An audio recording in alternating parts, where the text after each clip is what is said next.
তো hello guys, good evening. তো আমি একটা স্টোর থেকে সেকেন্ড হ্যান্ড মোবাইলগুলো পারচেস করে থাকি। তো পারচেস করছি, দেখো ওখানে তো বোঝা যাচ্ছে না। এই দেখো চার্জিং পোর্টের অবস্থা। তো মোবাইলটা আমি তো আগে খুলি নাই, আগে আমি 2-3টা সেট বেচছি, জানি না কাস্টমার কি বলতেছে। তো আমি দেখতেছি সেটটা, আমি আজকে ভাবলাম আমি নিজে একবার ট্রাই করে দেখি তো কি রকম কাজ করা আছে। তো ওখানে আমি খুলেই দেখতে পাই চার্জিং পোর্টের অবস্থা। তো এই সেটটা চার্জ করে রাখলে অটোমেটিক সুইচ অফ হয়ে যায়। তো তার মধ্যেও এটা বড় প্রবলেম হচ্ছে, এটাতে নেটওয়ার্ক পায় না।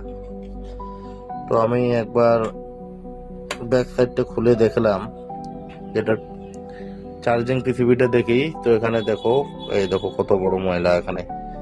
তো কেউ সেকেন্ড হ্যান্ড মোবাইল কেনা থেকে সাবধান থাকবেন, এবং কিনলে সেই রকম বিশ্বস্ত দোকান থেকে কিনে নেবেন। যারা রিপেয়ার করে তাদের কাছ থেকে কিনুন, আপনি দুটো কথা বলতে পারবেন।